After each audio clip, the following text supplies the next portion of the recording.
listening to the X-Zone Broadcast Network, www.xzbn.net. Radio's authority on the world of the paranormal and the science of parapsychology, celebrating 25 years of broadcasting. Broadcasting around the world and to the great beyond.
The X-Zone Radio Show with Rob McConnell is largely an opinion talk show.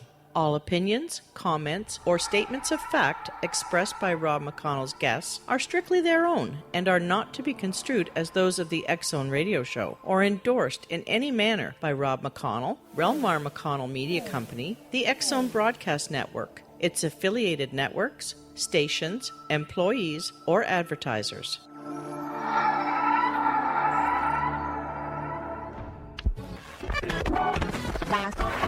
All Hit Radio.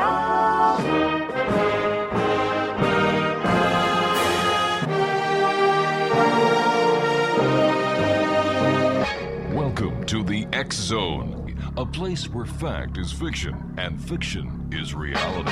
Now, here's your host, Rob McConnell.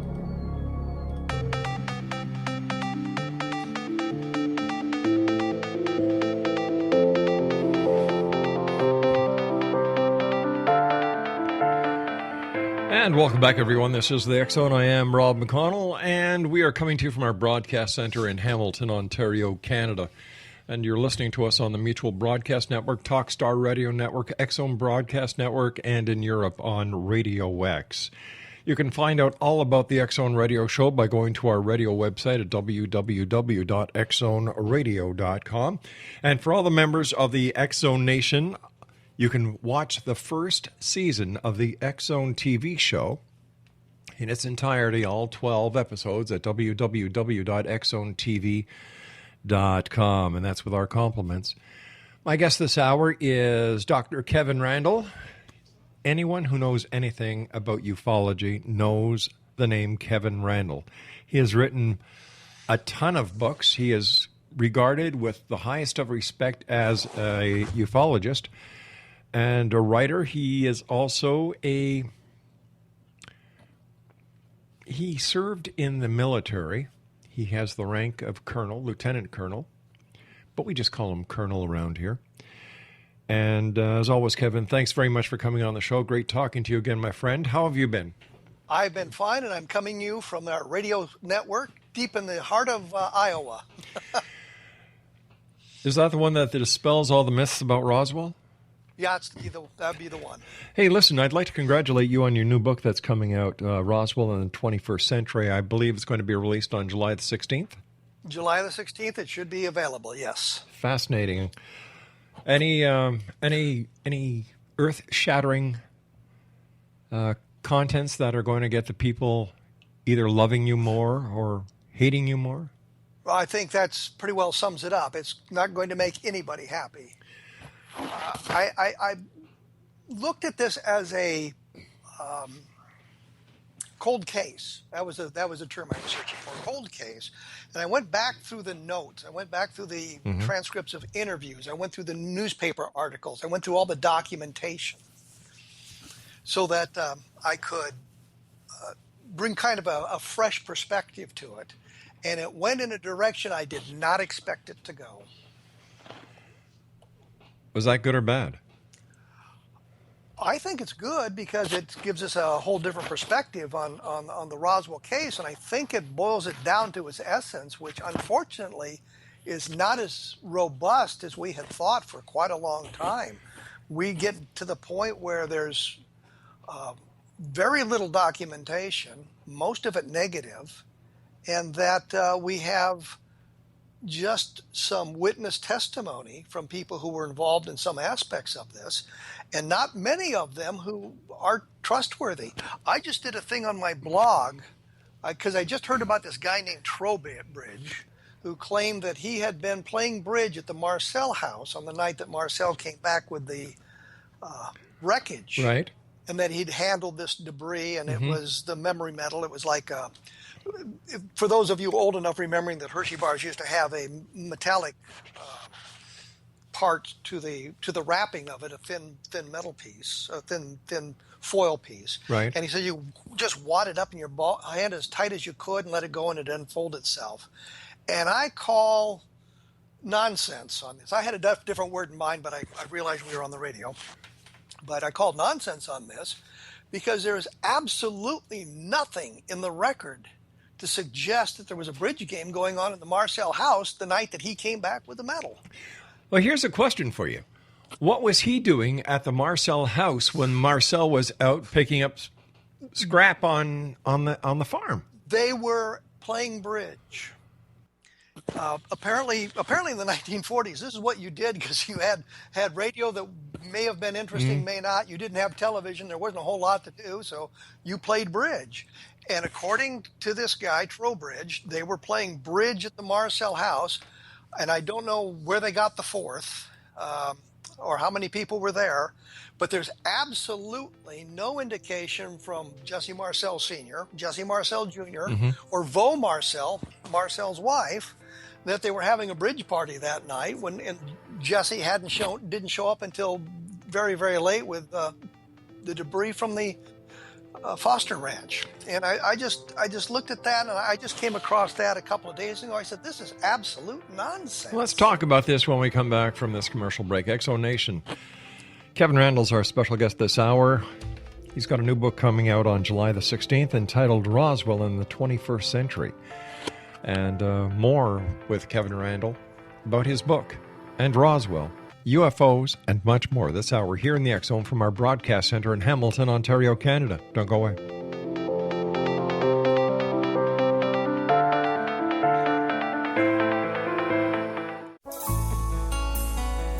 Afterlife expert Roberta Grimes was the first one to say that dying can be fun.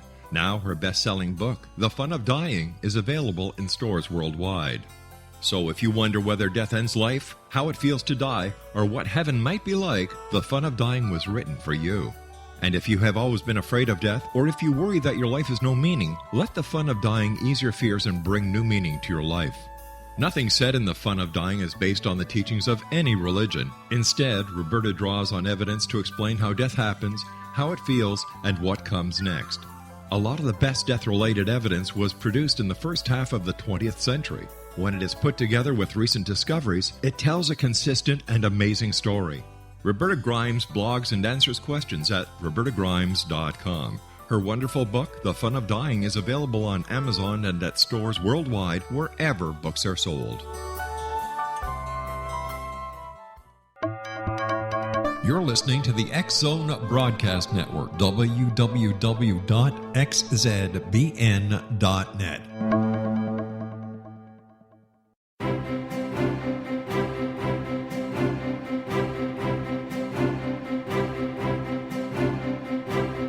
While science pursues fact, magic accesses the quantum level, bridging random facts to form truth. As long as science and magic remain separate and polarized, the truth cannot be known. I'm Wilda Wiecka. Join me on the Science of Magic radio program dedicated to unification and evolution of consciousness. During each episode, I'll be speaking with experienced and respected scientists and mystics. From astrologers to astronomers, from medical doctors to shaman, the scientific method to dowsing and intuition, we will weave together information from seemingly divergent practices to promote unity and enlightenment. Join me, Wilda Wiecka, and the Science of Magic right here on the X Zone Broadcast Network. For more information, visit www.thescienceofmagic.net.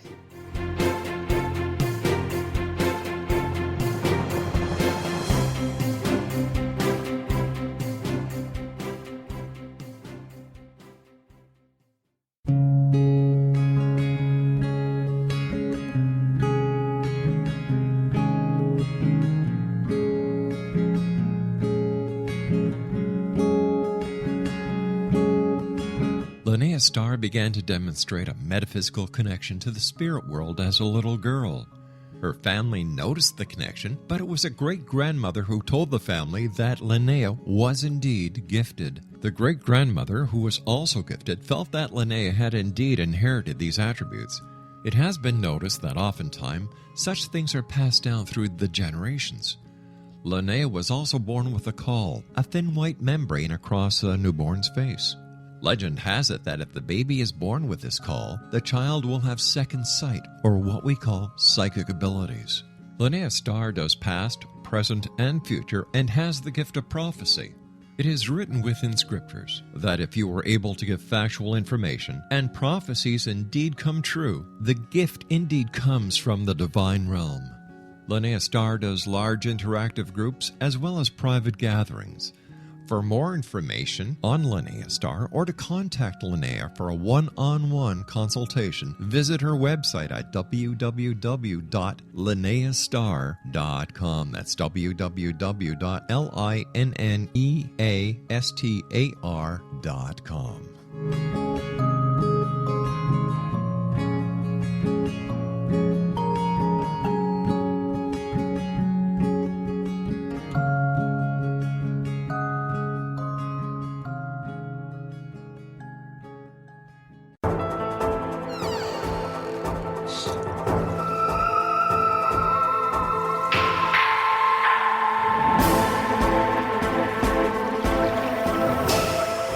Welcome back, everyone. Kevin Randle is our special guest this hour. You can always read Kevin's blog that he's had up since 2005, he was telling me during the break. Now, if you want to, the fastest way to find it is just by Googling a different perspective. It'll pop up. Then again, if you consider yourself to be an expert with your fingers, the website is kevin-randle.blogspot.com. And Kevin, what else do we know about Jesse-Marcel? I had a guest on the other night who I really upset because I told him that I had a problem with Jesse-Marcel's credibility as a member of the military and an officer and an intelligence officer, where he goes out to a crash site, gets debris, brings it home, wakes up his wife and his kid and lets them play with them. I went back, like I said, to a lot of this material. And Linda Corley had done a book called For the Sake of My Country, and it was her interview with Jesse-Marcel that lasted for 4 hours. So you get a really good look at Jesse-Marcel that, and I looked at a lot of other things. And there seemed to be an attitude of embellishment in Jesse-Marcel Sr. The one that really tripped me up was he was talking about the commendations he'd received in the military, and he was talking about an appendectomy that he allegedly performed because somebody was sick and there was nobody around that could do it, and they were talking to him over the radio, giving him instructions. And there's, of course, nothing in his file about a commendation letter like that. And as he starts to talk about it, his wife says, "Oh, not the appendectomy story again." And you think, oh, well, what does that tell you about Jesse-Marcel Sr.? He seemed to be a very competent officer. He seemed to do his job well. But he had a tendency to embellish things.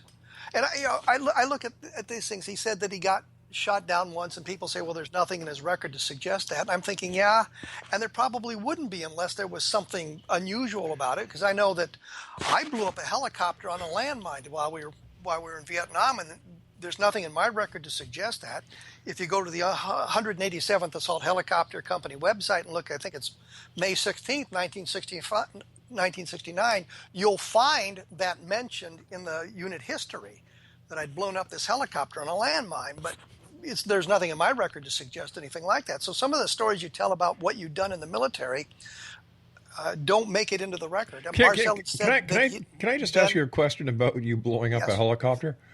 If you'd like. Was it one of ours or one of theirs? One of ours. I landed on a landmine. Oh, okay.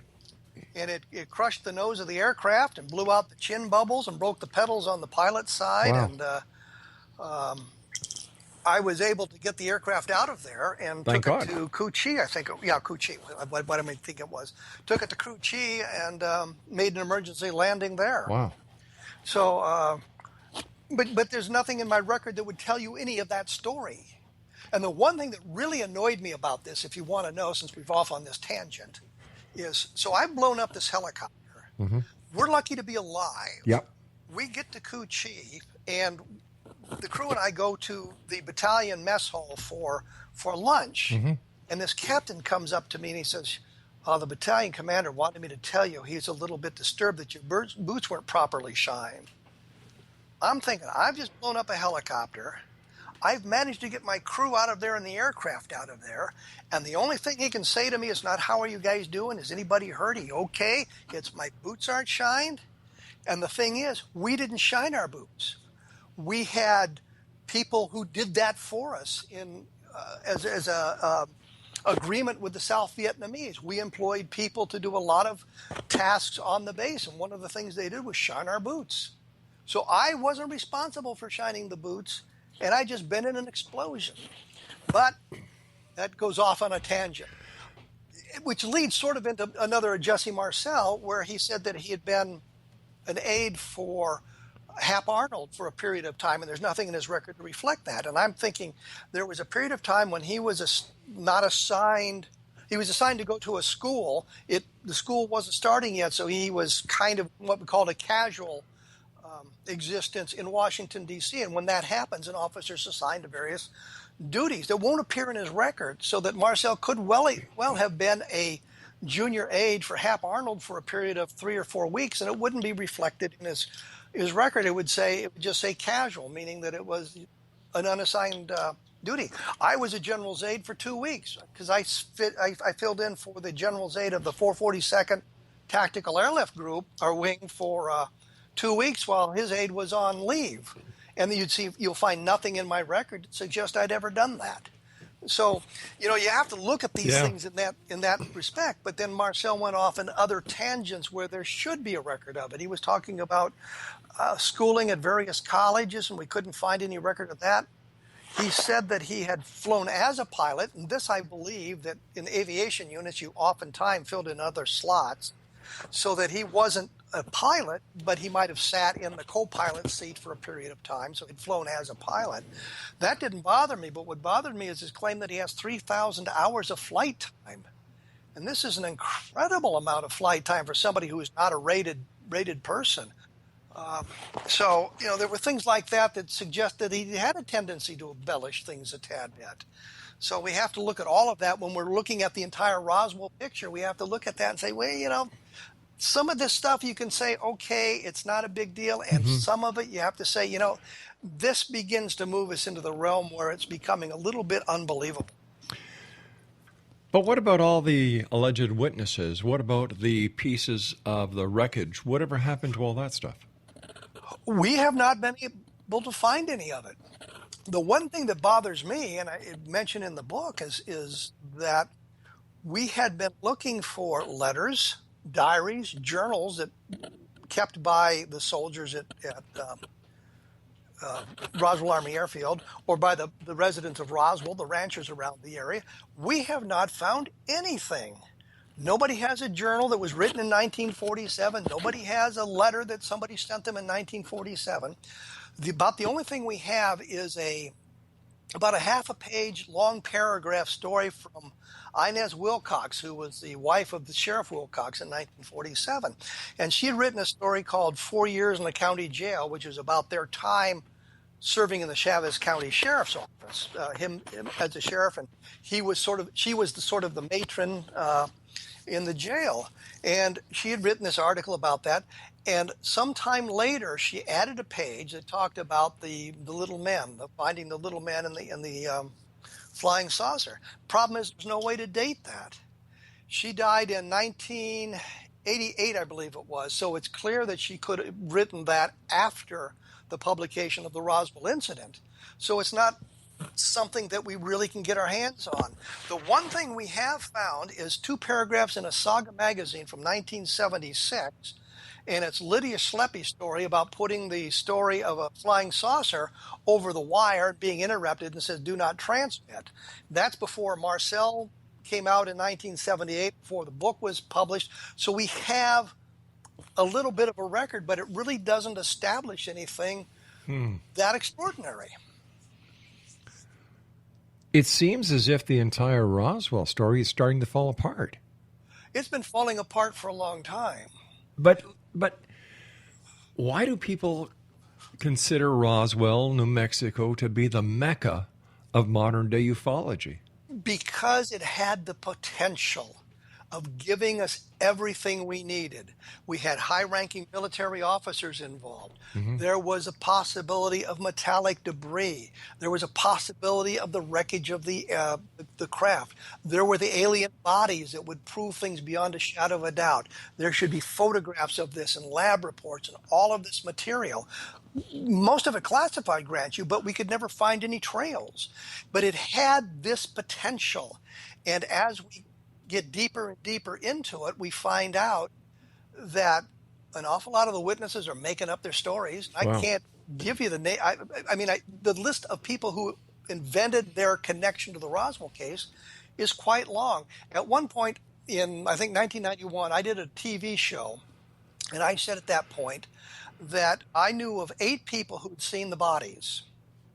I now know that each of those 8 people lied to me. They had not seen bodies. We found that out later. There are still some who claim to have seen the bodies, and we have not discredited those stories. But those 8 people, and it starts with Glenn Dennis at the top, moving on down, were making up what they were telling me, and it just goes that way, so that we get to the point where we have testimony from, you would think, credible military officers. I think of Edwin Easley, the provost marshal, who didn't tell us a lot, but gave us a hint here and there.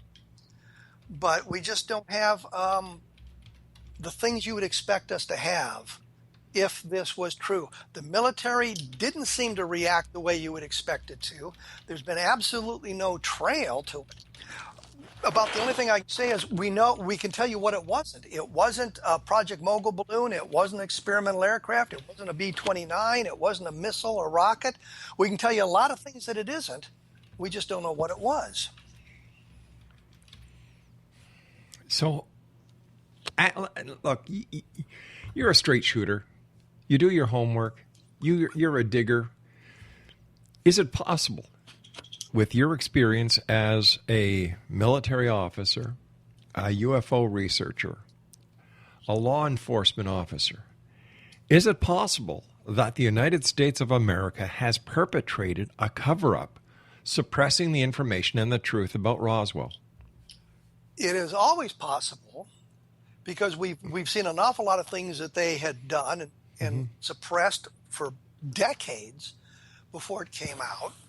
So it's possible. And there is one little hint here, and that was the day after they announced they had the flying saucer. The very next day, July 9th, 1947, the Army and Navy, there's stories that say the Army and Navy have moved today to suppress stories of flying saucers whizzing through the atmosphere. You have to ask yourself, for the 2 weeks prior to that, starting with Kenneth Arnold on June 24th, why suddenly do they start on July 9th trying to suppress the stories? What precipitated that change in their attitude? With right up until the point you have the announcement on July 8th, and still you're getting stories in the newspapers where the military and the government say, we don't know what it is, beside the story of the Roswell flying saucer crash. But the next day they start this campaign to reduce the number of stories appearing in the newspaper, which was successful. Hey, Kevin, I hate to do this, yes. but we've got to take our break here. Exonation, Kevin Randle is our guest. Go to Google and type in, you ready? All right, let me get my note here. A different perspective. It's that plain, it's that simple. Kevin Randle returns on the other side of this break as we continue here in the X Zone from our broadcast center in Hamilton, Ontario, Canada. Interesting times. Don't go away.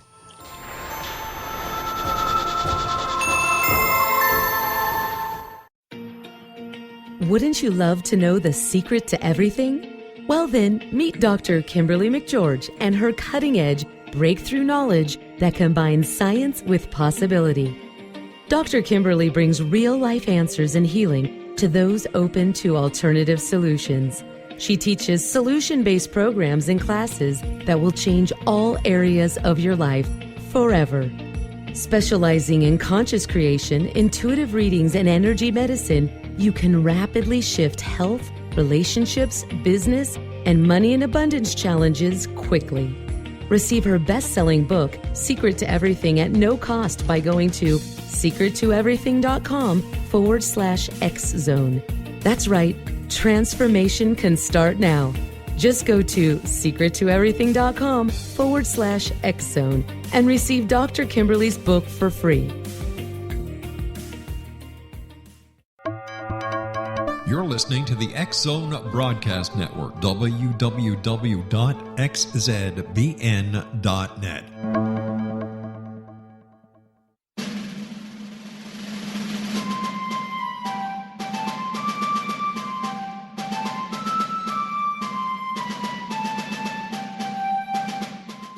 Thomas Jefferson was a Burgess of 27 when he met Martha Wales Skelton, a 22-year-old widowed heiress who was fondly called Patty by her family. They were married on January the 1st, 1772, and they took up residence in a cabin on the building site on top of a Virginia mountain that Thomas had named Monticello.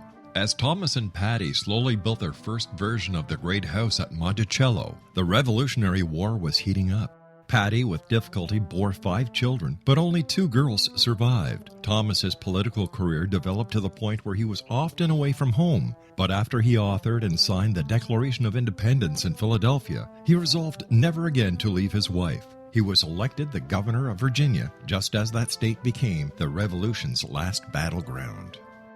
The Revolutionary War ended in 1781, and Thomas gladly retired altogether to my family, my farm, and my books. But Patty continued to want to bear her treasured husband a son, and late in the summer of 1782, she died of kidney failure at the age of 33, 4 months after having borne yet another girl. Thomas was so devastated by her death that he never remarried. He mourned her for the rest of his life, even as he helped to frame the peace in France and then became the first Secretary of State, the second Vice President, and the third President of the United States. This story is true. Thomas Jefferson was such an obsessive letter writer and record keeper that we know where he was and what he was doing nearly every day of his adult life. Every significant thing he says in My Thomas comes from his contemporary writings.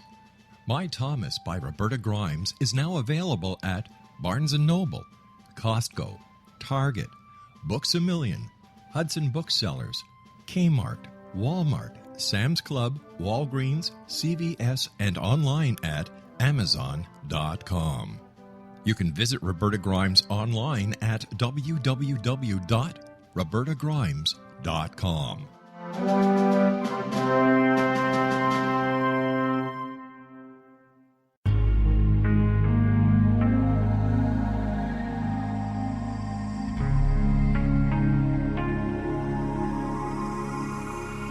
The scientist and the mystic have been on an age-old, relentless search with one thing in common. They seek truth. Their paths converge in the 40,000-year-old practice of shamanism, an ancient science delving to the quantum level of life, facilitating healing, manifestation, and evolution. I'm Gwilda Wiyaka, the founder and director of Path Home Shamanic Arts School, a unique Colorado State-certified occupational school, training shamanic practitioners and teachers.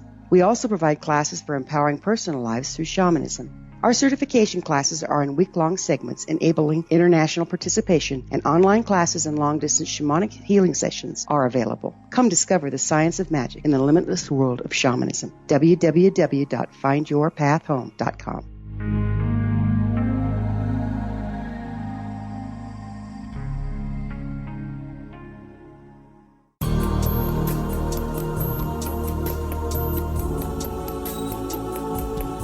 Unwilling to be the government's deadly assassin, gifted psychic Kahara Mitchell went AWOL and ended up buried under rubble in the wake of a great tsunami. She regained consciousness far from Earth on the medical ship of a Daguerreonian intergalactic fleet. Has she been rescued or abducted by aliens?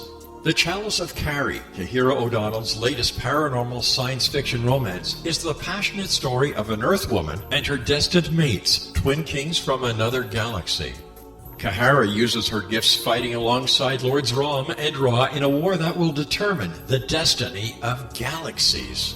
The Chalice of Carrie by Kahira O'Donnell is now available at KahiraO'Donnell.com or at Amazon.com.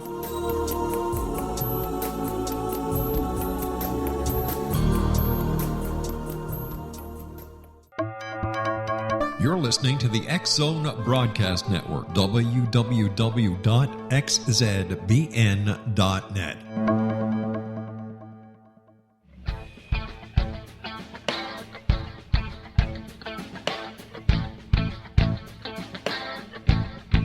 What happened in Benghazi is revealed by Nicholas Genix, author of Obama, Islam, and Benghazi. He informs the American people that President Obama deceived them by advocating a strong foreign policy prior to the 2012 presidential election, and Hillary Clinton supported this deception. As the title infers, there is a connection between Obama, Islam, and Benghazi. Ample evidence informs Americans that Obama's early indoctrination in the Quran developed an affinity for Islam, why the Quran is the source of discontent in many countries, and why the Obama foreign policy deception led to poor military action and caused the loss of American lives in Benghazi. Genix provides 36 questions for the Select Committee on Benghazi to validate if Americans are justified to mistrust President Obama and Hillary Clinton. An overview of Obama, Islam, and Benghazi is presented on the website www.futureofgodamen.com. That's www.futureofgodamen.com.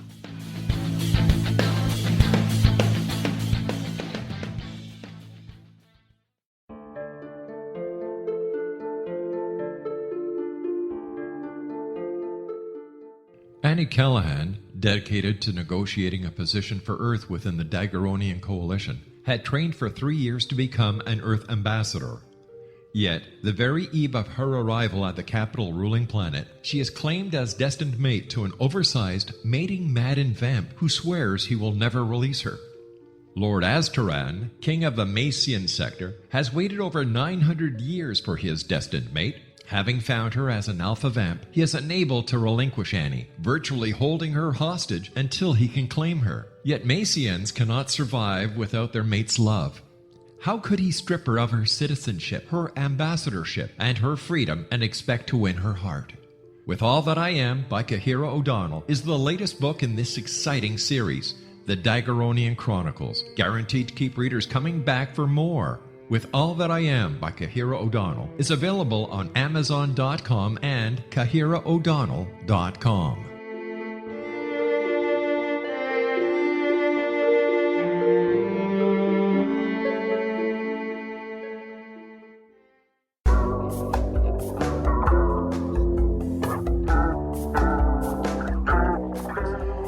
Exonation, Kevin Randle is our special guest. And if you'd like to find out more about Kevin, read his very interesting blog spot. Just go to Google and type in A Different Perspective. Now, Kevin has a brand new book coming out on July the 16th. It's entitled Roswell in the 21st Century. And once again, Kevin, congratulations on your new book. Thank you. So we were talking about the story of Roswell, and I can't believe that the same old stories are living. You know, gosh, I've been doing the show for 25 years, and I've heard the same stories for 25 years. And nothing new is ever brought to the table. And I don't know why people keep buying into it. You know, you still have the same people who go to all these different alien conferences, Stanton Friedman, Len Kasten, Nick Pope, Nick Redfern, and they just rehash the same old. Well, after my new book comes out, I won't be going to any of those conferences. Well, yeah. Well, we'll have to start a conference called the Truth Conference, or the Alternative Story Conference, or something. You know, and you've got Stephen Bassett, who, I don't know, sometimes I applaud him, other times I just think he's trying to get a name for himself, who brings these different panels of so-called experts when it comes to UFOs, what the government is hiding, this, that, and the other thing. And once again, you have these conferences, these panels. Nothing new is ever discovered. Is it me, or do people really like listening to the same old, same old? It's like watching black and white TV over and over and over again. What was it that one of the psychiatrists said? You know, if you do the same thing and expect a different result, you know, it's a sure sign of insanity. I think what we're looking at is people want to validate their belief structures as opposed to learn what's going on. And if you look at the Roswell books coming out, there's always new people coming forward with their stories, and I looked at some of those. Like I said, this Trowbridge story I just stumbled across. It's probably 8 years old now, but it's absolute nonsense. But it's promoted as, here's another guy who handled the metallic debris, and it's simply not true. And that'll probably annoy his descendants. But is it possible that what Roswell really was an experimental craft of some sort from terrestrial bases in the United States that there's no evidence for that? Okay. When the Air Force did their report in 1994, don't you think if they had any inkling of something like that, they would have trotted it out? That was all a cover up. You know that. Other than their ridiculous Mogul explanation, which, you know, if you look at the records for Mogul, it says that the flight, the cluster of balloons they said was responsible, it says right in the records, you know, did not fly, canceled launch. That pretty well kills it. So they offered no explanation, which doesn't take us directly to the extraterrestrial. It just means they found nothing plausible, and I can't think of anything that would have been heavily classified in 1947 that we wouldn't know about today. And it just everything you go, what an experimental aircraft? You know, it's 1940s technology, for crying out loud. What could it have been? And there's just absolutely no explanation in the terrestrial realm that I've been able to find. And I mean, I went to Wright Sands Missile Range, and I talked to the guys there, and I've been to, you know, Roswell a number of times. We've gone to the FAA. We've gone all over the place looking for anything that would suggest a terrestrial explanation. Have not been able to find it. So how do we explain it? Did something crash in Roswell, New Mexico? Clearly something fell. Could it have been? That's not in dispute. Everybody says something fell. The question is, what was it? All right. Is it possible it could have been a Soviet satellite? Nobody was launching satellites until 1957. The Soviets had no long-range aircraft that could have reached deep into into New Mexico to scatter the debris. And had it been something like that, when the Air Force did their report in 1994, they would have trotted that out and says, well, you know, this was a penetration by the Soviets. We didn't want to admit they got this deep into the United States. Now it doesn't matter, and here's all the records. All right. Nothing like that. Okay, so let's look at it this way. If there is nothing that is on record as crashing, that is military, civilian, we don't believe that it was a penetration from an unfriendly country. What could it be that is so embarrassing to the United States of America that they do not want to let the public know? It's not a matter of national security. It's a matter. Could it be a matter of national pride? I have absolutely no idea. All I do is fall back to what Sherlock Holmes said. When you've eliminated the impossible, when you've eliminated everything, whatever's left, no matter how improbable, must be the answer. We have nothing left. I look at some of the testimonies from credible military officers, high-ranking military officers, Edwin Easley, for example, Patrick Saunders, hinting to us that it was an alien spacecraft. That's not proof. We've got lots of testimonies from lots of people about that sort of thing, but we don't have the sort of evidence that we would like to have. The thing that annoys me is when the SETI people, for example, go on the air and says, well, there is no evidence of UFOs visiting Earth. I'm thinking, there is evidence. It's just not the conclusive evidence we'd all like to have. We have the radar tracks, we have the photographs, we have interceptions by jet fighters and that sort of thing. We have lots of things interacting with the environment, burned areas, all of this stuff going on, but we do not have that definitive proof that we actually need. With all this going on, how come we don't have the definitive proof? I think the answer, if we are being visited, the answer is it is much, much rarer than all of us think. I think I've mentioned before, Carl Flock and I had discussed this at one point, that we didn't seem to be getting the kind of robust UFO sightings that we used to get. And we were discussing why is that? And we thought, well, just maybe they've all gone home. They came here, they gathered their data, they went home to analyze it, and they haven't been back. You could say it's kind of like us going to the moon. We went there for a period of 4 or 5 years, and we haven't really been back. I always think it's a bunch of graduate students here gathering information on primitive culture, something like that. But we had some very interesting sightings. Levelland, Texas in 1957 springs to mind, where you had the craft interacting with the environment. You had the possibility of a burn area. You had multiple witnesses in multiple locations who independently reported to the sheriff what they were observing. We just really don't get much of that anymore. You can't trust photographs because every kid with a computer can make an astonishing computer-generated image for us to look at, and it's almost impossible to tell whether or not that they've invented it. So we have all of that sort of trouble. Roswell kind of suggested, here is the case that's going to break it wide open. Here is the thing that we really need to get to the bottom of the UFO phenomenon. And when I go back and look at the stuff, it just doesn't work out that way. We have pictures of the stuff supposedly taken in General Ramey's office, but it's all clearly parts of a weather balloon and a radar reflector. We have the stories that came out, and for a period of 3 hours on July 8th, we've got a flying saucer. And then General Ramey says, no, it's weather balloon nonsense. Clearly, whatever fell was not this weather balloon.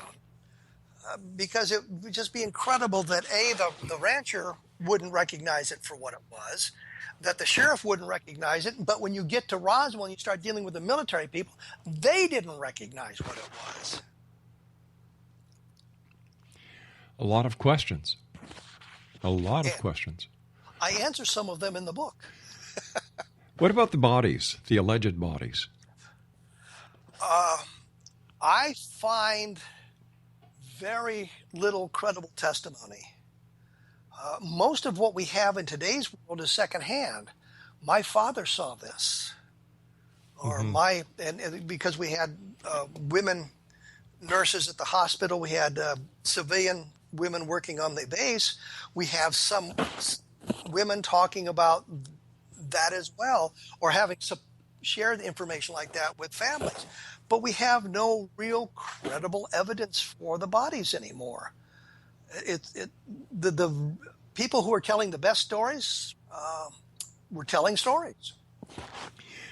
You know, I believe there's going to be an insurgence or resurgence of UFO sightings coming this June because, guess what? Independence Day Resurgent hits the theaters June the 24th. Ooh, I have an opportunity to promote my book then. There you go. Well, actually, what we find historically by looking at this, that was the same thing that the skeptics thought would happen with the premiere of Close Encounters of the Third Kind. Mm-hmm. And there was not a big surge in UFO sightings after the movie came out. What I think happens in these waves or these hotspots is somebody reports a UFO, it gets some media attention, and then everybody else goes out and they're looking in the sky, or they've seen something they couldn't explain and they call it in. So it looks like there's an awful lot of UFO sightings when in fact people who are unfamiliar with the sky are seeing things they think is a UFO. Yeah. We had a situation here where the news media said that the International Space Station would be seen at such and such a time flying over, go outside and look. And I went outside and looked and watched it fly across the sky. And within 10 minutes, I had gotten phone calls from people talking about this UFO they'd seen. You know, we've got two programs that overlap. One is that, for example, if you give me a date and a time and your location, and if you tell me that you saw a UFO, I can actually go on to this program. It'll show me all the satellites that would have tracked over your area at that specific time. Plus, we do an overlay that allows us to put any known air traffic over that spot. If I haven't debunked 20 to 25 calls about UFOs using those two programs, I haven't debunked any. There was a story here a number of years ago where a boy and a girl, man and a woman, were out parked near one of the local parks, and they had a UFO sighting. It was just bright lights coming down. Mm-hmm. Within 2 weeks, the girl was talking about having seen a dome-shaped disc with two occupants, two shadows of humanoids inside. I went out to the location and looked, and I saw exactly what they had seen. It was close to the traffic pattern of the local airport. Yeah. And if the wind is blowing the wrong direction, it looks like the lights are coming down behind the trees, and you don't understand that that's the airport. I got a photograph that was taken in the Amana colonies by a kid. And I'm sure he knew what it was, but it's just a streak of light.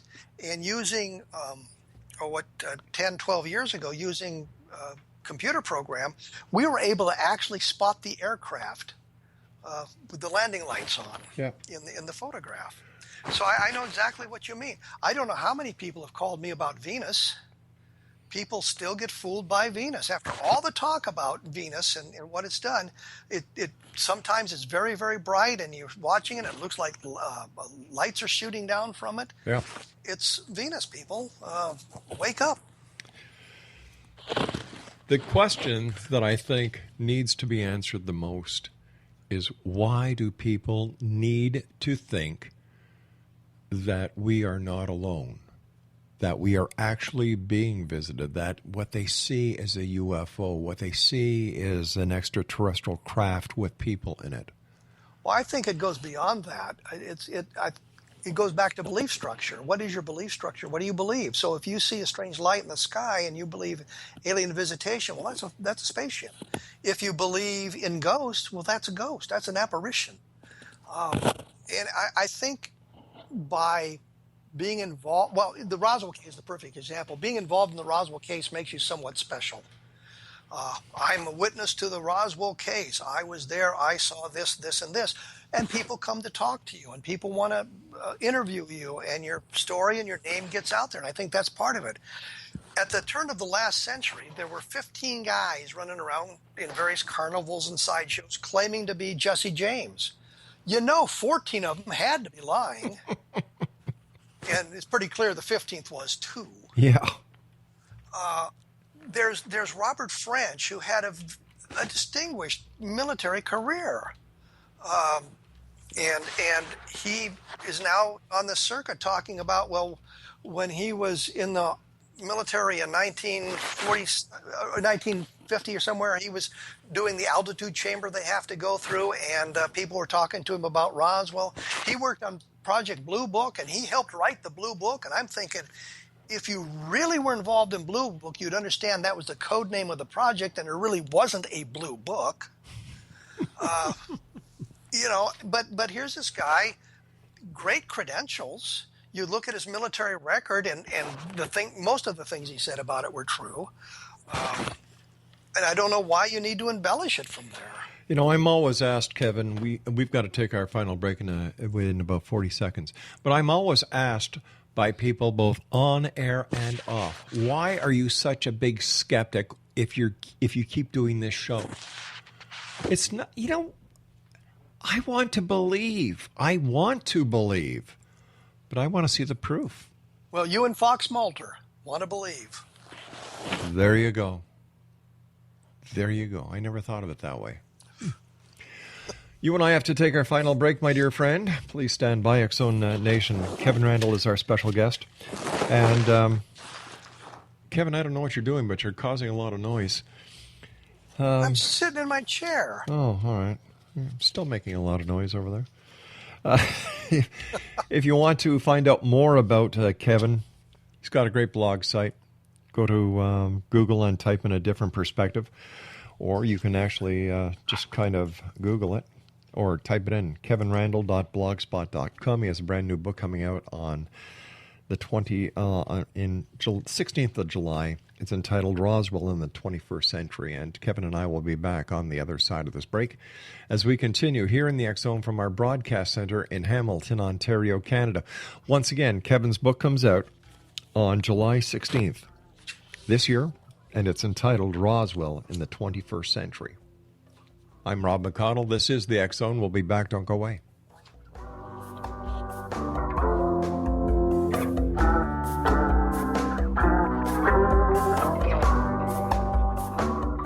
Little children aren't the only ones afraid of the dark. Millions of soldiers return from war zones with PTSD, anger, frustration, fear, and loneliness, much of which surfaces during the darkness of the night. You have the chance to change the lives of these American heroes. Songs and Stories for Soldiers.us provides free MP3 players for these men and women. With a list of 3 million songs in 16 different styles, 100,000 audiobooks, and 30,000 old-time radio programs, every veteran can find something to soothe and comfort them at no cost. All our players contain an 8-hour audio program designed to help veterans fall asleep. With 1,500 plus vets now participating, it's our goal to deliver 10,000 audio players this year. Go to our website at songsandstoriesforsoldiers.us. Help us help a veteran make it through the night.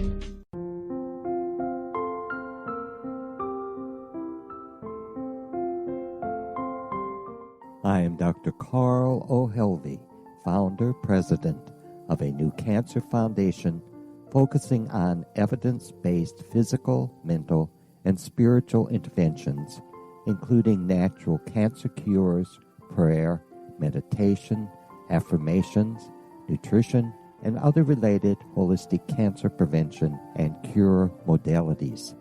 These are used in cancer education, research, and financing care. I ask for your help to continue this important work by donating at www.holisticcancerfoundation.com.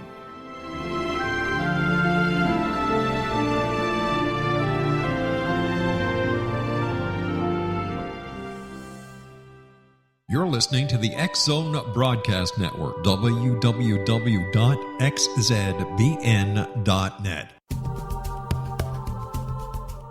If you enjoy reading a good mystery with a touch of the paranormal, then you'll love From Out of the Woodwork by William S. Peckham. Sean Kennedy, a Toronto contractor, buys derelict houses, guts them, and turns them into multi-family dwellings. When Sean buys 29 Livery Lane, a century house in ruins, and starts the renovation, the house fights back. He is visited by ghosts of owners past. His visions are triggered by touching an oak mantle, reading a faded letter, opening an old locket, or opening a brand new casket in the basement. These visions will take you on a trip across southern Ontario from Niagara Falls to Toronto to Kingston. From Out of the Woodwork is now available in paperback and on your favorite electronic reader. To order your copy of From Out of the Woodwork, go to www.williamspeckham.com. That's www.williamspeckham.com.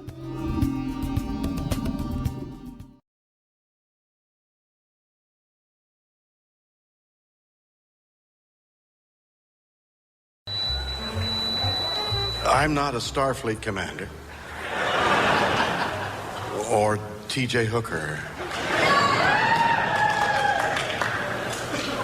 I don't live on Starship NCC-170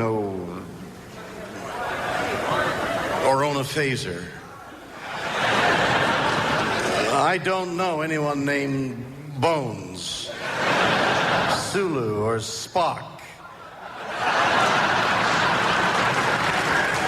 And no, I've never had green alien sex. But I'm sure it'd be quite an evening. I speak English. And French. Not Klingon. I drink Labatt's, not Romulan ale. And when someone says to me, live long and prosper, I seriously mean it when I say get a life. My doctor's name is not McCoy, it's Ginsburg.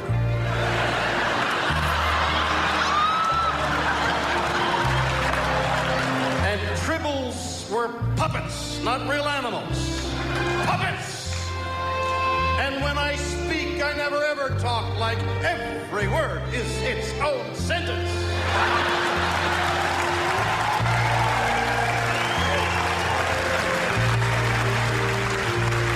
California, but I was raised in Montreal.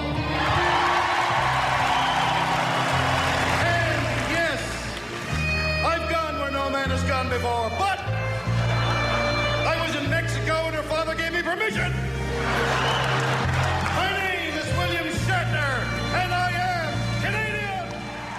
And my name is Rob McConnell, and I am Canadian. My special guest this hour is Kevin Randle. And if you'd like to find out more about Kevin, his blogspot is kevin-randle.blogspot.com. Or you can go to Google and type in A Different Perspective. Don't forget, Exonation, that Kevin has a new book coming out on July 16th called Roswell in the 21st Century. As always, my friend, time goes by way too fast when you're here in the X-Zone with us. What are your final thoughts for the X-Zone Nation tonight? I think that we have to take a look at the UFO field phenomenon with a very dispassionate eye. Too often we get caught up in our own belief structures, and we want to believe so badly we miss the clues that tell us what was really going on out there. How's that for philosophical? I agree with you. Because once again, over the many years that I've been doing this show, with all the guests I've talked to, nothing has changed. In 25 years. We're still at the same place we were 25 years ago, first starting the show. We're at the same place we were 50 years ago. We just don't have any real answers. We do not have the concrete evidence. We have some very interesting cases, but it does not reach the level of absolute proof.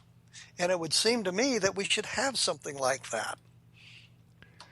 Hey, Kevin, you and I have to say so long for tonight, my friend. I wish you continued success. And we'll have to have you on around the day that your book is released so that we can give it that extra push. Well, I appreciate that. Thank you very much. My pleasure, Kevin. Take care of yourself. And once again, thank you for your service to, to all those who prosper from peace, prosperity, and democracy. Again, thank you very much. Good night, sir. Good night.